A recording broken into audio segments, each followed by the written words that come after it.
Good evening. Do you mind if I ask you a personal question? Hello Dave. Bonjour Lola. Es-tu prête à répondre à mes questions? Prête. Alors, quel est ton tout premier souvenir? C'est sûrement l'appartement dans lequel je vivais à Lyon, avec mes parents. Et j'y ai vécu depuis que je suis toute petite. Du coup, les premiers souvenirs, c'est avec mes sœurs et mes chats. Tu avais quel âge? Je sais pas, j'étais très petite, mais j'ai une mémoire, par contre, j'ai une mémoire très précise des souvenirs. Je sais que j'étais très jeune et je me souviens, mais que les couches, c'était vraiment pas agréable. Je me souviens vraiment de la sensation de la couche. Tu es d'une famille nombreuse? Ouais, on est 6. Ouais. J'ai 3 sœurs et 2 super parents. C'est amusant parce que tu as dit on est 6. Et très souvent, quand les gens, je leur pose la question sur la famille, ils me répondent en fait les frères et sœurs. Je suis enfant unique, ou on est 2 enfants, on est 3, ou on est 4. Ah ouais? Les parents sont à part. Ah ouais, bah je sais pas. Non, bah moi c'est un Toi, tu as package. vraiment intégré, ouais. Ah ouais, c'est un package. Moi, je sais que mes parents, c'est toute ma vie. Et puis mes sœurs, c'est toute ma vie. J'ai vraiment une angoisse de me dire si un jour une de mes sœurs part, c'est une partie de moi qui part. T'as déjà perdu quelqu'un proche? Ouais, j'ai perdu mes grands-mères. Mais c'est très récent. Ça a été horrible. Horrible parce que c'était les vraies... enfin, les vraies premières fois que je pouvais comprendre un décès. J'ai eu mon arrière-grand-mère qui est décédée, mais j'étais beaucoup plus jeune. Et quand on est plus jeune, je crois qu'on a un rapport avec la mort qui est super différent de celui qu'on a quand on est plus... quand on devient grand. Quelle a été la première mort qui t'a vraiment fait comprendre que c'était autre chose? À deux niveaux différents. J'allais dire, la première mort qui m'a fait comprendre le principe de la mort, c'est la mort d'un de mes chats. C'était un chat que j'avais et qui était malade. Il avait une maladie, il avait un cancer des lèvres, donc terrible. Et ça a été l'année de mon... Je crois que c'était l'année de mon bac de première. Et je me suis levée un matin des vacances et on a dû aller la faire piquer parce qu'elle était plus bien. Et en fait, ça m'a fait comprendre que du jour au lendemain, tu pouvais être très bien. Enfin, en tout cas, vivre assez sereinement, avec toujours un genre de poids, tu vois, la maladie qui était là et tout. Et puis, il y a ce côté, la mort, où d'un coup, la personne qui... Enfin, pour moi, les chats, c'est des personnes, hein, c'est Oui. très important. Quelqu'un qui était dans ton entourage, qui gravitait autour de toi et qui vivait autour de toi, n'est plus. Et toutes les habitudes que tu avais prises par rapport à ça changent. Et après, à un niveau super personnel et qui a impacté ma vie entière, mais vraiment, enfin, qui a vraiment impacté, c'est le décès de ma grand-mère, enfin, d'une de mes grand-mères. Ça a été très impactant sur ma vie, parce que c'était l'année où j'arrivais à Paris. Il fallait que ça arrive, mais ça arrivait au bon moment pour me faire prendre des décisions. Et t'es passé à autre chose? Ouais, je suis passée à autre chose. En fait, j'ai réussi à m'en servir. Et puis voilà, mais je crois que j'aurai toujours une marque. Et puis c'est cette marque-là aussi qui fait ce que t'es. Je crois que c'est... Justement, comment tu définirais ton caractère? Je suis entière. Mon caractère, c'est être entière dans toute situation. Ça peut être dans la colère et ça peut être dans l'amour. Je suis super entière. Et même dans ce que je fais professionnellement, je me suis toujours donnée à 1000% pour ce que j'avais envie de faire. Tu as été déçu par des gens qui n'ont pas compris ce côté entier ou qui n'ont pas donné la même chose? Ouais, j'ai été déçue. Tu sais, t'as des périodes collège, lycée, machin, t'es un peu con. Hein, t'es un peu con, enfin c'est ça qui te forge, mais t'es un peu con, du coup tu fais ouais, elle me fait la gueule, je comprends pas pourquoi. Alors que bon. Ouais, ça a été. Collège, lycée, ça a été des périodes où j'étais très sévère avec moi-même, donc du coup, ce qui fait que j'étais aussi assez sévère avec les gens. Mais parce que si, on me renvoyait un truc, des fois on me renvoyait des trucs assez négatifs. Moi j'ai toujours été assez compréhensive. Quand on a des problèmes, on aime bien venir m'en parler, parce que j'adore dézoomer sur les situations, tu sais, prendre un peu de recul, que ce soit sur mes situations à moi ou les situations de mes potes. D'ailleurs, souvent, je pense que, enfin, faut leur demander leur avis, mais souvent, je dis, quand on vient me voir et puis qu'on a envie de parler, ou je fais, dézoome sur la situation. C'est le mot de ma vie, dézoomer. Si tu devais définir après ce qui fait ton caractère, ta principale qualité, Je dirais peut-être l'écoute. c'est important pour quelqu'un qui est dans la musique. Ouais, je crois que c'est lié. Hein. Tu es assez d'accord? Je crois que c'est une des premières fois que je parle aussi librement, d'ailleurs. Ouais. Et ton défaut? Ton défaut principal? Ah, mon défaut, c'est l'impulsivité, la colère. Enfin, l'agressivité, ouais. Pendant très longtemps, ça a été un problème dans ma vie. Hein. Ça a été un vrai problème parce que du coup, j'avais... même par rapport à mes parents, tu vois, j'ai eu une adolescence... Enfin, j'ai été super heureuse. Hein. Franchement, dans toute ma vie, mon enfance, mon adolescence, tout, j'ai été super heureuse. Mais en tout cas, c'est... Ouais, j'ai été très agressive pendant toute mon adolescence. Et... Tu sais d'où venait cette agressivité? Je pense que ça venait du fait que j'avais un peu l'impression d'être incomprise à des moments, en fait.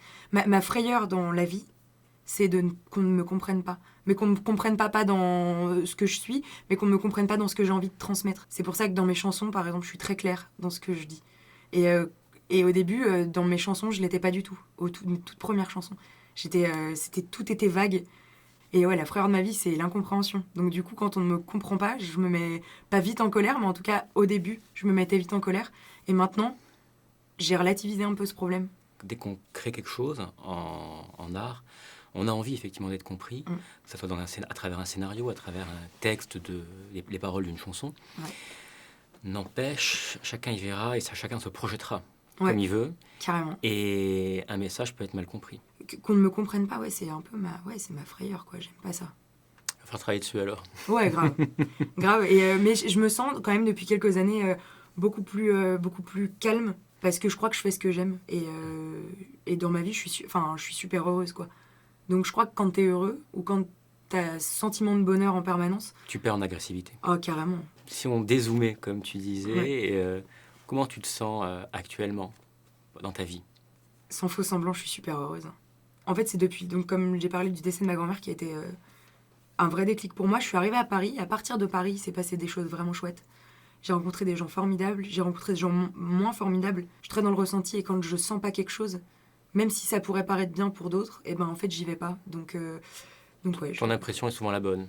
Oh non, j'ai pas la science infuse, hein. Mais en tout cas, Non, l'impression... c'est pas une question de science, justement, c'est une question de sensation. Tu l'as Ouais, dit. la sensation... En fait, On ressent des choses quand on rencontre quelqu'un. Et parfois, comme on dit, c'est la première impression est souvent la vraie, la bonne. Ouais, bah en fait, c'est que par rapport à mon expérience, en tout cas par rapport à moi, souvent, je me suis pas trompée. Si tu devais être quelqu'un d'autre ou quelque chose d'autre, qu'est-ce que tu serais? Qu'aurais-tu envie d'être? Du vent, tu peux aller un peu de partout et un peu à côté de tout le monde. Il y a une très belle pub actuellement qui est sur Internet, sur le vent. Mais on ne le sait pas au début. Et on voit en fait un homme un peu bizarre qui touche les cheveux à une femme, qui relève la jupe à une autre, qui embête en fait. Et il dit en voix off, on ne m'aime pas, on ne me comprend pas. Et on comprend après qu'en fait c'est une société pour l'énergie... Ouais, les énergies éoliennes. Oui, éolienne. Je trouvais ça D'accord. assez beau. Ah ouais, carrément, bah... Moi, je trouve que le vent, il y a un côté... Déjà, moi, j'adore le vent, je trouve ça beau. Tu sais qu'il y a un C'est truc... musical, parce que le C'est vent, musical, ouais. naturellement, va vibrer à travers arbres, objets ou... Tympan. Tympan. Oui, travers- tympan déjà aussi. Mais il y a un truc que je trouve très reposant, c'est... Mes parents habitent du côté de Bordeaux. Ouais. Et souvent, l'été, on va à côté de la mer. Les pins, Ouais, les pins, la la mer. pinède, c'est magnifique. Ah ouais, moi, je trouve ça... Enfin, mais tout, en fait.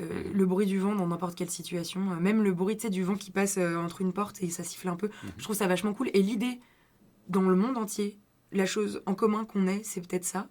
Bah, je trouve ça assez cool. Du coup, je me dis qu'aujourd'hui, je peux être en Afrique, le vent d'Afrique, et demain, je pourrais peut-être être le vent du côté de Juan-les-Pins, quoi. On sait pas. Quel serait ton plus grand malheur? Ah, perdre ma famille. Horrible. Ma Alors, famille... on peut la perdre physiquement, on peut la perdre à travers la maladie, Ouais, un bien accident, sûr, tout ça. ouais.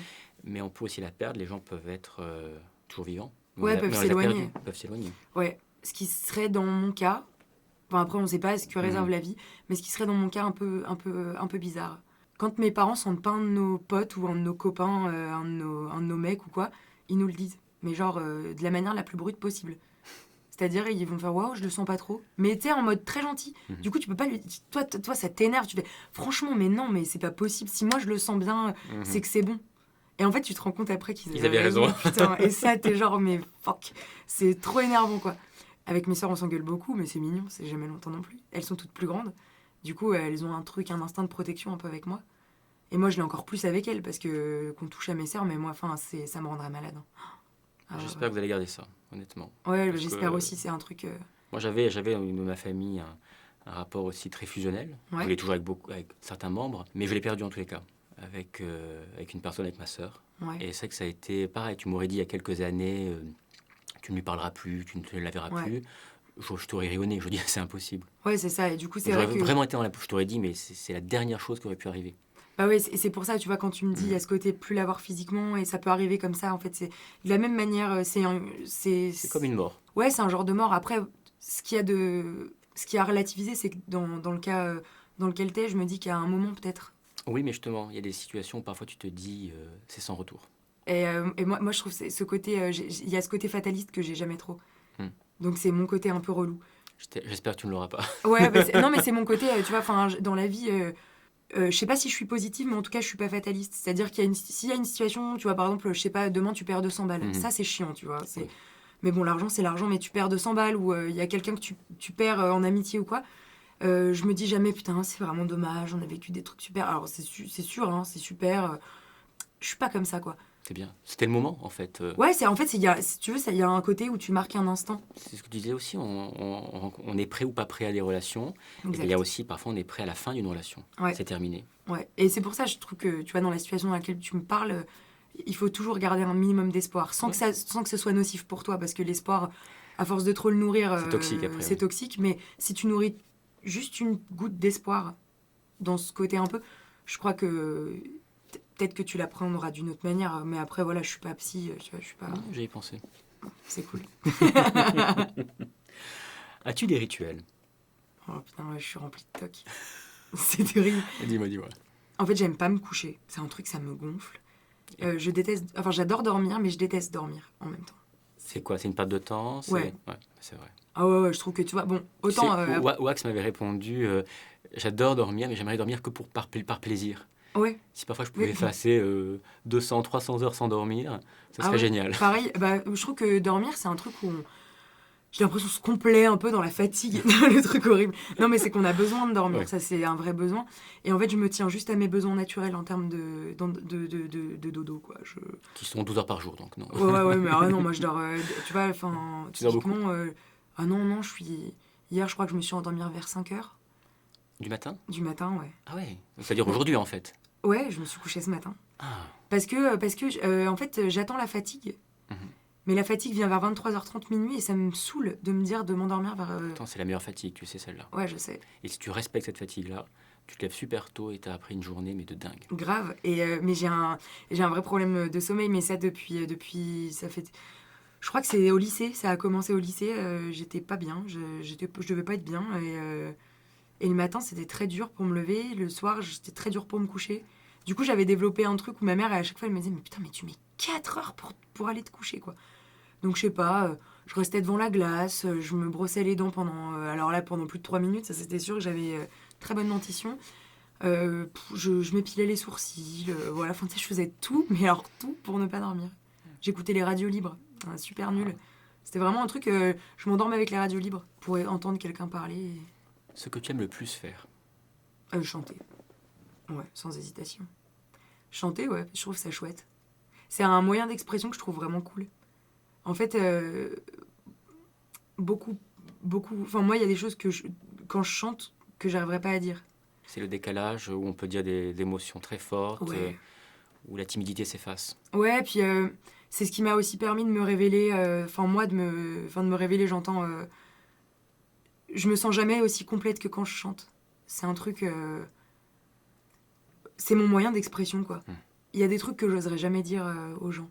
Des thèmes, des choses, des... Ouais, tu sais, moi, l'amour, je suis très pudique. Hein. Si tu veux, là, je te dis que j'aime les gens, ça, c'est sûr. Hein, mais le dire aux gens, c'est très, très dur. Oh là là, qu'est-ce que c'est dur. C'est compliqué. J'aime bien chanter, alors, phrase nulle, mais au possible. J'adore chanter l'amour, mais pas l'amour en mode... pas genre I love you and not you. Enfin, tu vois, genre, c'est pas du tout ça. Ouais. Pas cet amour-là. J'aime bien chanter, j'aime bien quand l'amour est plus... Comment on appelle ça un peu plus caché. Ah, oui, un peu plus indirect, un peu plus de tradition chanson française. Ouais, pas ce côté je Non. t'aime. J'adore justement les chansons où on parle d'amour de manière un peu détournée. Et puis la chanson, ça m'aide à prendre confiance en moi, mais quand je chante. Juste quand je chante. Tu chantes depuis toujours? J'ai toujours chanté, ouais. Et quand tu t'es dit, ça y est, maintenant c'est vraiment ça, je ne veux faire que ça, ou je veux aller que vers ça? J'ai toujours voulu, mais je trouvais ça ringard de dire que j'avais envie d'être chanteuse. Je trouvais ça, mais ringard. Du coup, je l'ai jamais assumé. Tu sais, ce côté un peu... ouais, je vais être chanteuse. Je trouvais ça ridicule, mais genre au possible. Parce que dans ma tête, j'avais tu sais, la vieille image des chanteuses de variétés. Et c'est quand que tu l'as assumé? En fait, j'avais 14 ans.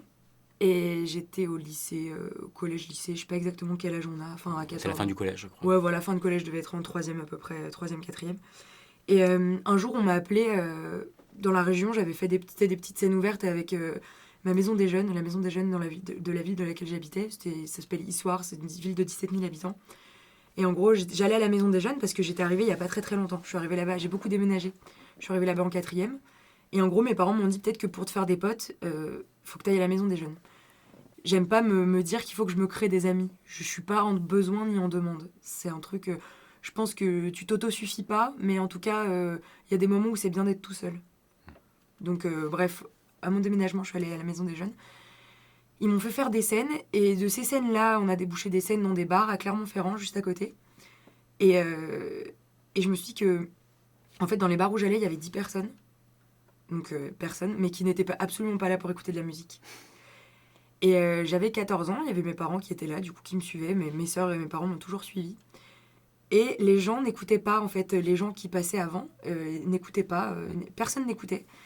Donc à l'époque, j'avais 14 ans, j'ai pris ma guitare et la première fois, et je m'en souviens très bien, la première fois que j'ai chanté dans un bar, les gens se sont tus. Il y a eu un silence de mort. Les gens m'ont écouté. Et c'est la première fois que j'ai compris que je pouvais être écoutée en chantant. Et là, ça a été immédiat, quoi. Je me suis dit que c'était là. Et je crois que... Mais en fait, tu vois, quand je t'en parle, je me dis peut-être que j'ai toujours eu ce sentiment de pas trop être écoutée. Mais c'est vraiment en t'en parlant que je m'en rends compte, c'est flippant. Et je crois aussi que mon père m'a beaucoup raconté que mon grand-père paternel était très sensible à la musique. Et je l'ai jamais connu, j'ai jamais connu mes grands-pères. Et je crois aussi, il y avait ce côté où on disait beaucoup... Mes sœurs l'ont connu. Et on a beaucoup dit à mes sœurs... on parlait de mon papy, machin. Et le fait de moi d'avoir rien qui me ramène à ça, ça a créé une sacrée frustration, genre... j'en voulais absolument pas à mes parents, mais en fait, il est décédé 1 mois après ma naissance. Du coup, il m'a jamais vue, il m'a vue en photo, tu vois, mais il m'a... Et je crois que ça m'aide aussi, je crois, à créer un lien un peu... Moi, j'ai la même chose avec mon arrière-grand-père corse. Ah bah, tu vois, on est un peu pareil. On a envie de créer des liens et c'est... et je crois que c'est comme ça que je me sens un peu écoutée. Et puis, j'avais le retour des gens. Tu vois, en 6e, il y a mon prof de musique qui m'a entendu chanter, il m'a convoqué à la fin du cours. Je me suis dit, mais j'ai fait une connerie. Et au final, non. Il m'a dit, écoute Lola, je sens qu'il y a un truc avec ta voix que j'entends pas chez d'autres. Il faudrait peut-être faire quelque chose. Et moi, je dis, ouais, bon, c'est la vie, genre, enfin... C'est... Parce que j'ai toujours eu la voix très éraillée. Et après, quand je suis arrivée à Issoire, pareil, ma prof de musique, elle m'a dit, écoute Lola, il y a un truc avec ta voix. Puis je dis, mais arrêtez, enfin... Il y a rien. Pourquoi tu étais dans la négation, comme ça ? Bah parce que je crois qu'il y a un côté où... je te dis, moi, chanter, je trouvais ça un peu ringue au début. Et puis, c'est le côté, ça n'arrive qu'aux autres, tu sais, d'être chanteur, ou ce côté, ça arrive... Le truc... pour moi, être chanteur, fallait être connu, alors que absolument pas, quoi. Mais maintenant, je me rends compte. Être chanteur, c'est avant tout un état d'esprit, je crois. Et c'est un vrai métier. Et tout le monde ne peut pas être chanteur. Tu peux aimer chanter sans être chanteur. C'est comme aimer faire du sport et être un sportif. Exactement. C'est ça. Il y a un côté, ouais, c'est exactement, c'est une très bonne comparaison. Chaque sportif te dira des choses différentes par rapport à ses muscles. Moi, en tout cas, par rapport à mes cordes vocales, on dit qu'il faut prendre des cours de chant, ça c'est sûr, pour se protéger, pour apprendre de soi. Ça m'a aidé, mais je crois qu'il faut pas en prendre à outrance non plus, parce qu'après, c'est un côté où ça te détimbre, ça peut te détimbrer en tout cas. Ça te donne des tics. Et ça te donne des tics, ça te donne... Et les chanteuses, les grandes chanteuses techniques, Céline Dion et tout, pour moi, c'est des exemples. Mais de technique, parce que c'est des nanas qui en ont et qui prennent encore des cours de chant avec des gens de dingue. Les cours de chant, ce sera nécessaire pour des choses très précises. Pour me protéger la voix, ne pas me faire mal. Oui. Mais pas pour de la technique, genre faire des... Genre, non. As-tu un objet secret ? Ouais, j'ai un doudou. C'est ma marraine qui m'avait offert un lion qui s'appelle Simba, très original, mais qui ne ressemble pas du tout à Simba du Roi Lion. C'est vraiment un lion qui maintenant est très déformé et très moche, mais qui me cale le cou comme aucun coussin n'arrive à me le caler. Et quand je l'ai pas, je dors mal. Donc tu l'amènes partout avec toi, quand tu pars en tournée, quand tu... D'ailleurs là, ça me fait penser que je l'ai oublié. Bref, ça c'était... je suis désolé. Putain, bon c'est pas grave.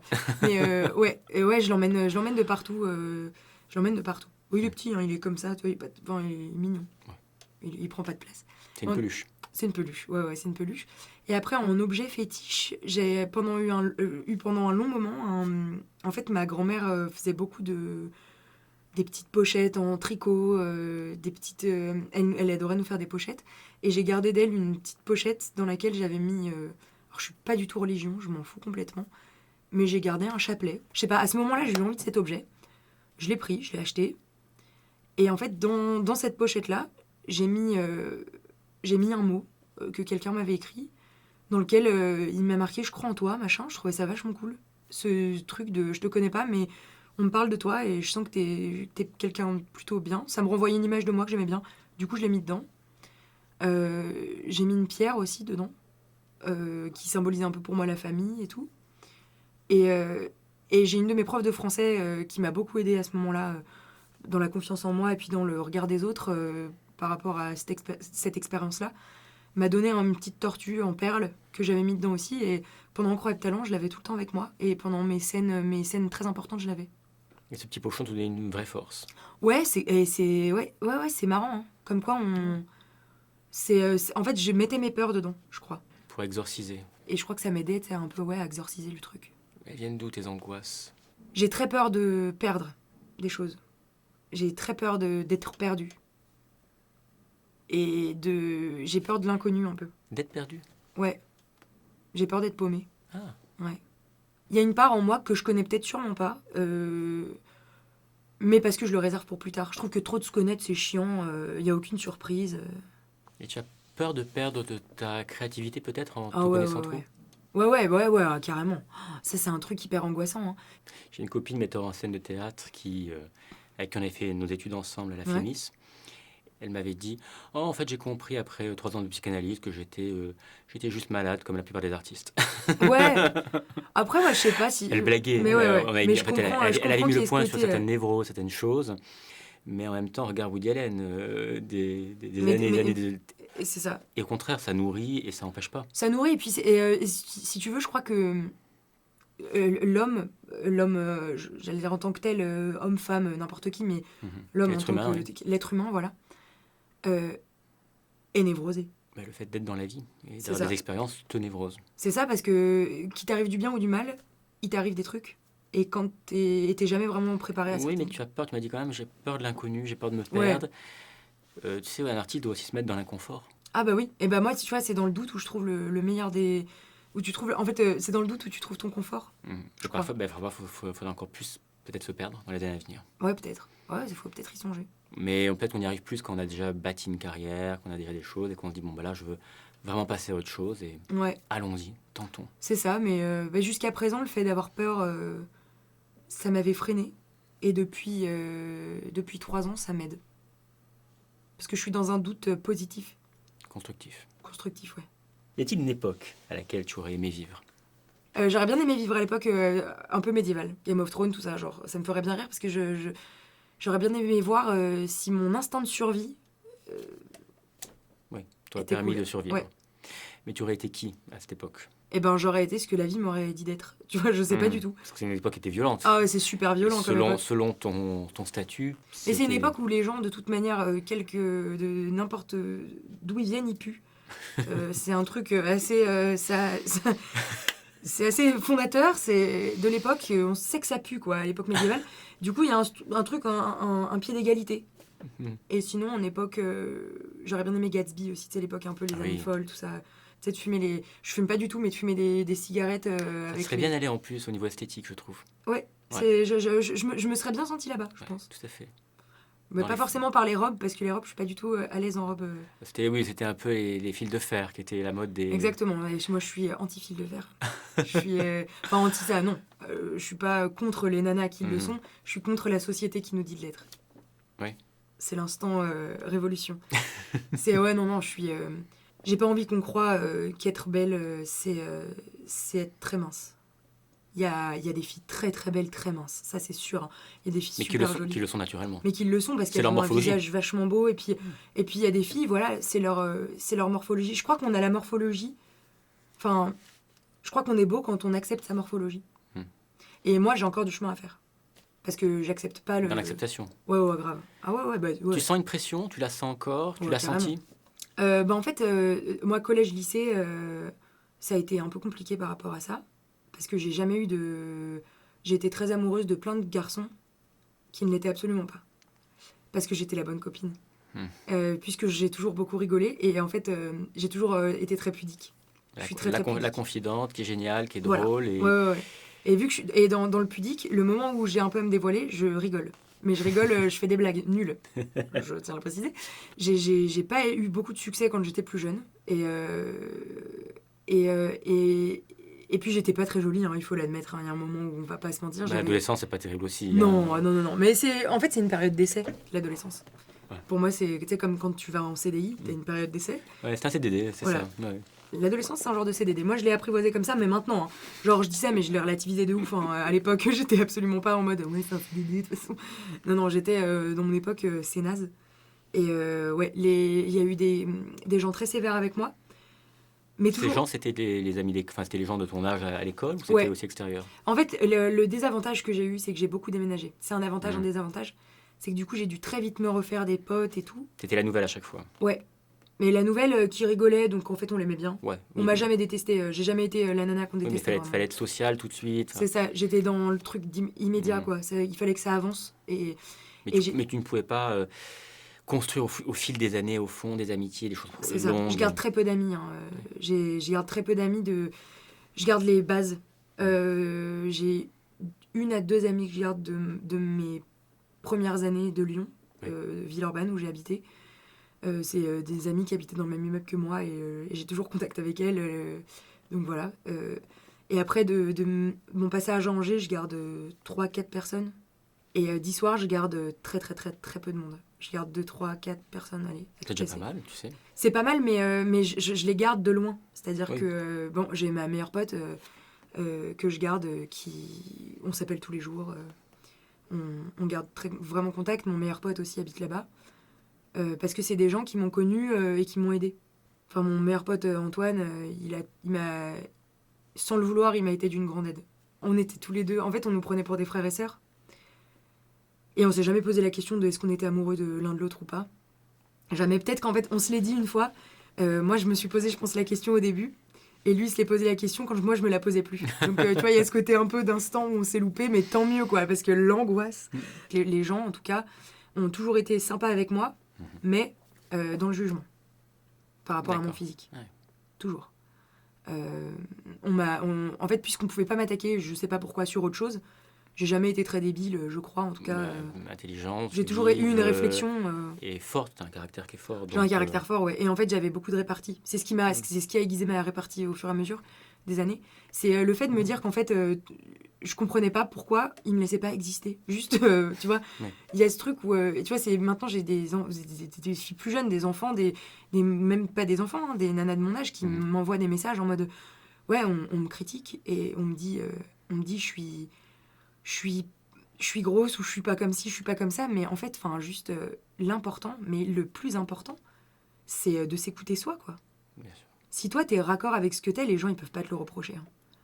Et ils te reprochent quelque chose pour te diminuer et être mieux eux-mêmes. Tout Ouais, en simplement, fait, parce qu'ils sont instables. Bah, c'est comme si t'avais mal au bras gauche, je sais que t'as mal à ce bras gauche, Mmh. et j'ai envie de te faire mal. Je sais pas comment j'ai envie de le faire. Mais si j'ai envie de te faire mal, j'appuie là longtemps. Longtemps. Ça va faire mal au bout d'un moment, Voilà, effectivement. ça fait mal. Et ben moi, c'est comme pendant en tout cas mon collège et mon lycée, Mm. j'ai l'impression qu'on était comme ça en permanence. C'est dur. Du coup, ça m'a pas aidé à l'accepter du tout. Et on me montrait que j'étais, j'avais ce sentiment de pas être comme les autres. Mais tu as compris maintenant pourquoi ces gens-là faisaient ça, parce que c'était pas tout le monde, c'était une partie. Bah en fait, j'ai compris non, parce que j'ai compris oui en fait. Si. Oui. J'ai compris parce qu'on est jeune et qu'on est débile. Tout comme moi, hein, j'ai pu faire mal à des gens, ça c'est sûr. De tuer l'autre pour exister ou de... Ouais, mais je me dis, enfin, je suis pas dans mon caractère, je suis pas comme ça, mais je me dis sûrement, hein, j'ai dû blesser des gens. Hein. Franchement, on a tous dû le faire. On m'a appelé Bulldozer, on m'a appelé Hulk, enfin tu vois, ouais, parce que j'avais des, attention, instant confession, j'avais des rajouts de dread pendant un long moment, de couleur. En même temps, je cherchais les bâtons, je Oui, tendais le aussi, bâton pour me faire battre. pour te battre. Tu vois. Et j'en avais des verts, j'en avais des oranges, j'en avais des rouges, mais 3-4, tu vois, c'était Ouais. pas dingue. Et du coup, on m'a appelé Hulk pendant un long moment, de rapport à ma corpulence et rapport à la couleur de mes rajouts de dread. Et en fait, un jour, j'en ai eu marre. Et le mec qui m'a dit ça, je lui ai collé la baffe de sa vie. Peut-être que le seul moyen pour qu'il comprenne, c'est que je lui montre que physiquement, j'existe. Je suis un corps. Mon corps, c'est pas juste une enveloppe. C'est mon corps. Tu me fais mal, je vais te faire mal Bah ouais. différemment, mais c'est au fond. C'est ça, aussi- parce que toi, t'appuies en aussi violent. permanence sur ça. Bah moi, je vais t'appuyer sur la joue, tu vas voir ce que ça fait. Je lui ai donné une baffe et après, on n'est pas devenus copains et il a arrêté. Tu sais, en soirée, toujours encore, hein, maintenant avec mes potes, quand on doit mater, parce que je défends beaucoup mes potes en soirée, on se fait pas mal emmerder. Et quand on essaie, tu sais, les fins de soirée, ça s'échauffe un peu, machin, j'essaie de temporiser un peu les trucs. Et généralement, je suis la première qu'on attaque. Ah ouais, direct, c'est toi, t'es moche, toi, t'es grosse. Allez, bim, bam. Et maintenant je dis, peut-être, mais quel est le rapport? Je le vois pas. Maintenant, j'accepte carrément. Enfin, j'accepte. En tout cas, j'ai une image de moi qui est celle qui est la mienne, quoi. Oui. Et je dis juste simplement quand on a une morphologie, soit on est complexé parce qu'on est trop maigre, ça existe, hein, ou on est complexé parce qu'on est trop gros, c'est dans la tête que ça se fait. Voilà où tu seras bien, c'est tout. L'industrie musicale, tu vois, c'est un truc où on doit être aussi assez normaux. On a envie de vous formater. Ah ouais, Mais carrément. regarde sur Adèle, par exemple, les critiques avaient commencé à fuser. Ah ouais, ça m'a dégueulasse. saoulé. Hein. Mais ça m'a saoulé de ouf. Absurde. Adèle, c'est musicalement la femme de ma vie. C'est la première meuf qui a dit la musique, c'est pas pour les yeux, c'est pour les oreilles. Bien sûr. Avec Bess Ditto, du groupe Gossip. Ouais. Et encore, Bess Ditto, on a trouvé le fait qu'elle soit, qu'elle aime les femmes, qu'elle soit lesbienne, pour dire ouais, mais elle est pas normale quand même. Genre, non mais les gars, c'est pas C'est une fou, normalité. Enfin, Ça passe de plus en plus, de mieux en mieux. Bah, maintenant, regarde Christine and the mais Queen, regarde... mais l'époque de Bess Ditto, C'était à la frontière c'était encore. le début. Hein. Ouais, mais c'est très récent. Hein. Ah ouais, c'est très récent. Très récent, Pour moi, maintenant, c'est depuis le mariage pour tous qu'il y a eu un vrai déclic chez les gens. En France, oui, quand même, malgré tout, on peut le Ouais, dire. ouais, grave. On peut le dire. Et je trouve ça super. Moi, tu vois, j'ai plein de copains gays ou lesbiennes et je trouve ça vachement cool qu'ils puissent maintenant sortir dans la rue sans avoir peur. Ça puisse être une normalité et aussi dans le métier, ce soit plus quelque chose qui soit caché. Ouais, puis je trouve que, il y a ce côté. Qui brise une carrière. C'est ça, mais tu vois, tu parles de normalité. Et moi, je pense que ce soit en termes de sexualité, que ce soit en termes de physique. Même en termes de physique, j'entends pas forcément corpulence, mais physique de visage. Il y a ce côté où maintenant, ça commence. Je dis pas qu'on y est, ça commence. On commence à accepter les gens. Même dans l'humour et tout, c'est plus des gens assez beaux. Tu vois, Danny Boone, par exemple, il a ce côté où il est pas très beau. Oui, il a une gueule. Et il a une gueule, voilà. Dans l'humour, c'est ce qui marche. Mais on revient, regarde, dans les années 50, 60, c'était un peu ça aussi quand même. Il y avait des gueules. Ouais. Au fond, peut-être c'est les années 90 qui ont un peu formaté. On dit souvent que c'est les années mannequins, tu sais. Où... Les années 90, c'était les années boys band, tu vois. Les années où il fallait être... En fait, il fallait renvoyer une idée de perfection. Et en fait, je crois que maintenant, c'est dans les aspérités qu'on trouve son compte. Regarde, ce sont aussi les années où s'est développé l'image de synthèse. Ah ouais, c'est marrant ça. J'ai aucune culture cinématographique. Donc où on a développé justement des corps virtuels. Donc un fantasme de perfection. Et où l'animation aussi dans le jeu vidéo est devenue beaucoup plus réaliste. Et moi j'ai l'impression, j'ai aucune culture cinématographique, mais un tout petit peu quand même. Mais je me souviens juste qu'à une époque, il y avait beaucoup de films sur l'intelligence artificielle, les robots, et ce qu'on a un tout petit peu moins maintenant quand même. C'est les années 2000, c'est fin 90, 2000, ouais, début, voilà. tout à fait. Et ouais, ça m'avait marqué. Moi, le film Intelligence artificielle m'a beaucoup marqué. De Spielberg, il est magnifique. Ouais. Avec le petit J'adorais robot cet David. acteur. Ouais. On en parle. Très beau film. Je compte en faire même dans une future émission. Je vais parler de films et je ferai des petites analyses de séquences particulières. Il y aura une séquence d'intelligence artificielle. Ah, moi j'adore ce film. Et en même temps, il est assez traumatisant. Enfin, je sais pas. Tu sais que c'était un film tournant aussi pour Spielberg. C'était Kubrick. C'était Stanley Kubrick qui devait le réaliser. Mais il est mort après The White Shot. Et en fait, c'est Spielberg qui l'a fait. Et on sent que dans sa réalisation, il est passé à autre chose. Il a même réutilisé des croquis qui avaient été pensés par Kubrick pour 2001, d'extraterrestres qu'on ne voit pas dans le film. Ouais. Pour faire les extraterrestres de fin, en fait. Ce qu'on voit, c'est à la fin.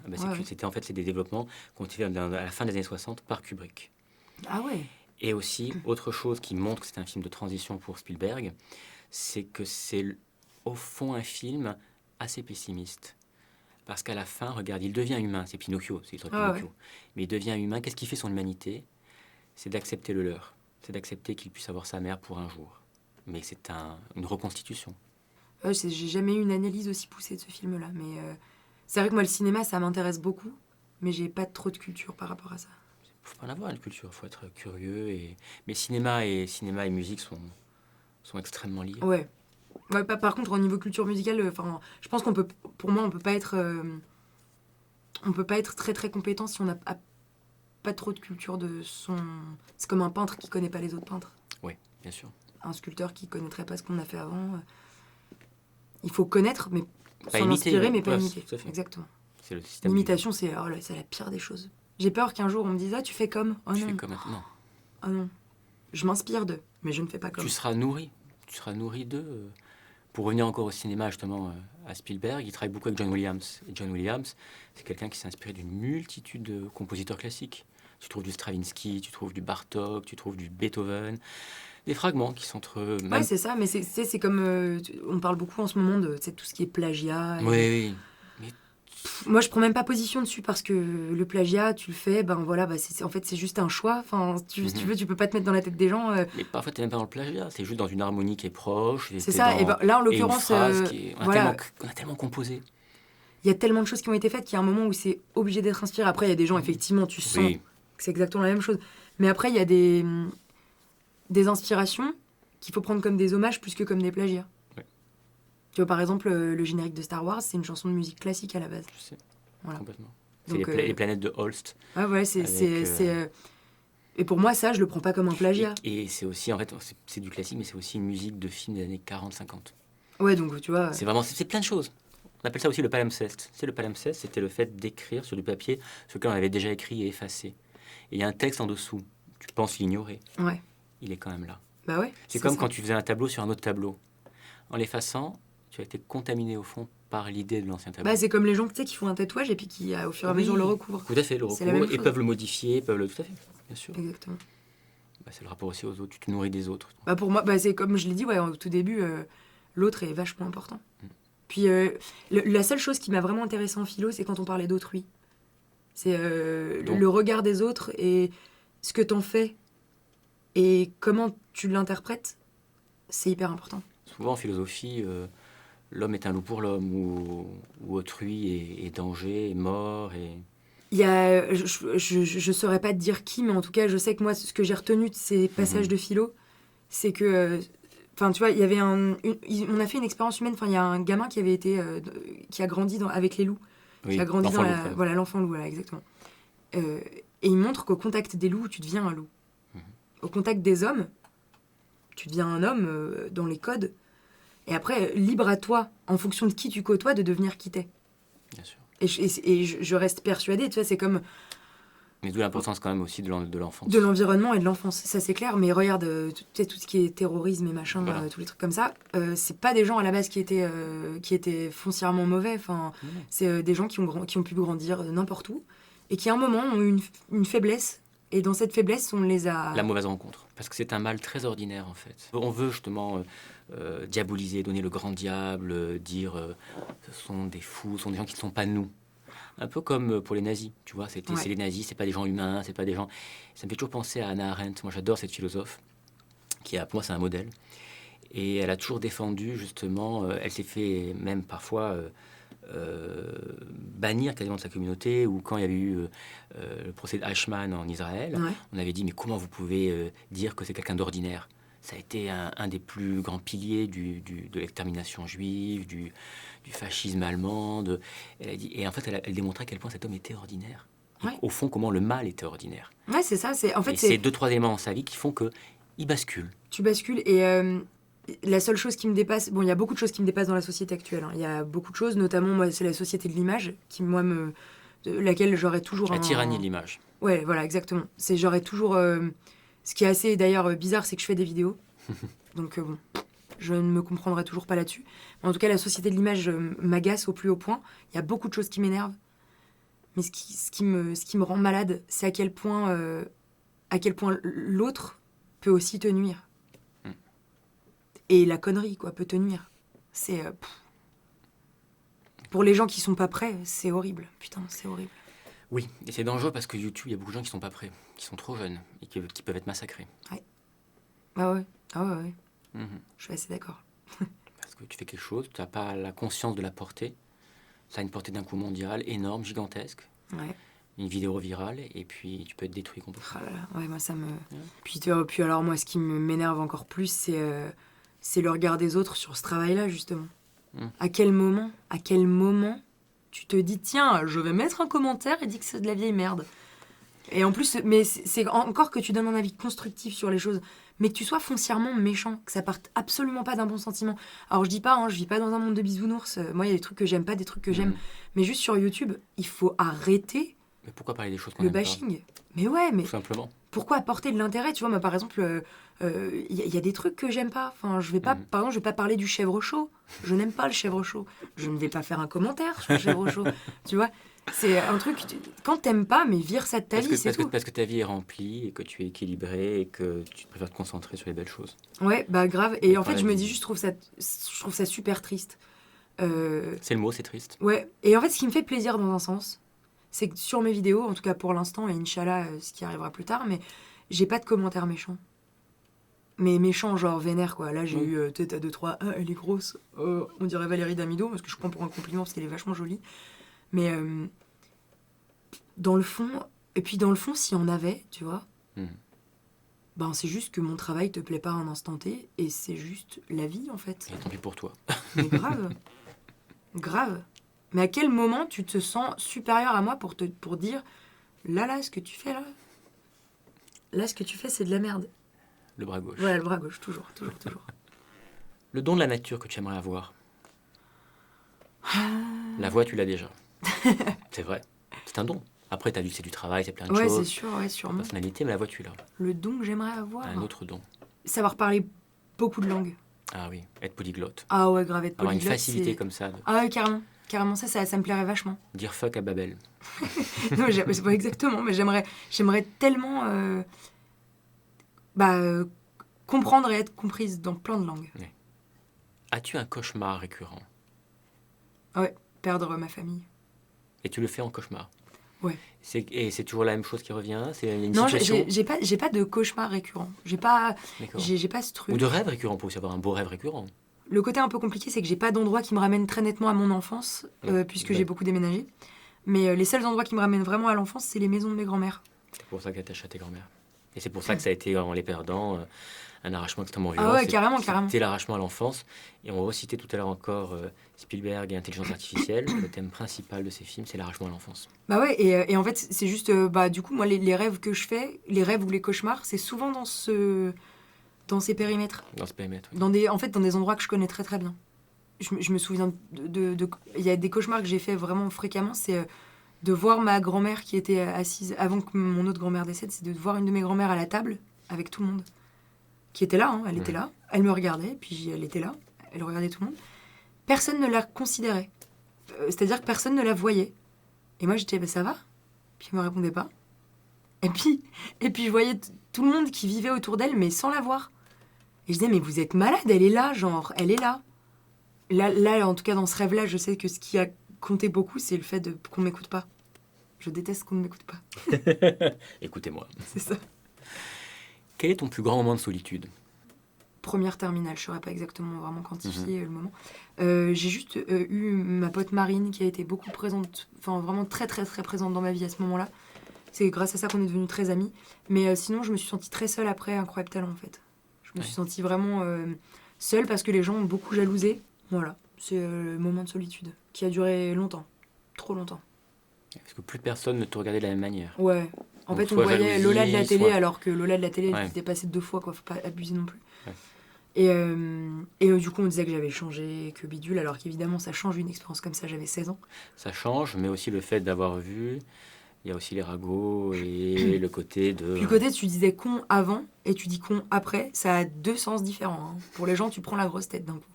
Alors bon, quand tu penses que des gens sont cons, ils sont cons, c'est tout. Comment aimerais-tu mourir? Tu dois mourir vieille, tu dois... J'aimerais mourir vieille. Et si je meurs jeune, je me dis simplement que là, je vis les plus belles années de ma vie. J'ai dit à mes parents, en tout cas, je leur ai dit, ça a été une prise de conscience, je leur ai dit, sachez que si je meurs à ce moment-là, maintenant, à cet âge-là, maintenant, je suis ultra heureuse. Donc dites-vous bien que ce que j'ai vécu, je l'ai vachement profité. Je vais te laisser seul pendant 1 minute. Ouais. Donc tu as 1 minute pour donner ton dernier message translunaire. Je sais absolument pas ce que vous êtes, ni qui vous êtes, d'ailleurs je trouve ça assez flippant. Et je sais même pas si vous allez comprendre ça, donc au cas où je vous fais la langue des signes. Voilà, c'est fait. Hop, touk touk. Et je vous aurais dit plein de choses là, visiblement. Non, la seule chose que j'ai envie de dire, c'est que si vous voyez ce qu'on a été et ce qu'on est maintenant, là on est actuellement en 2016, si vous voyez ça et vous vous dites qu'on était vraiment tous des gros cons à s'entretuer comme ça, dites-vous bien que en soi c'était pas vraiment de la faute des personnes qui vivent sur Terre, des citoyens. C'était pas de notre faute forcément à nous, il y a plein de facteurs qui ont joué. Moi je me sens très coupable de tout ce qui se passe actuellement. Pour plein de raisons, pour des raisons diverses et variées, parce que voilà, mais en tout cas, n'oubliez pas qu'on est tous pareils, et n'ayez pas envie de nous tuer, ça sert à rien, on est gentils, des fois, on est gentils. Et je terminerai juste sur les paroles d'Imagine, c'est You may say I'm a dreamer, but I'm not the only one. I know someday you will join us, and the world will be as one. Donc on peut vivre tous ensemble, et ce sera cool. La bise.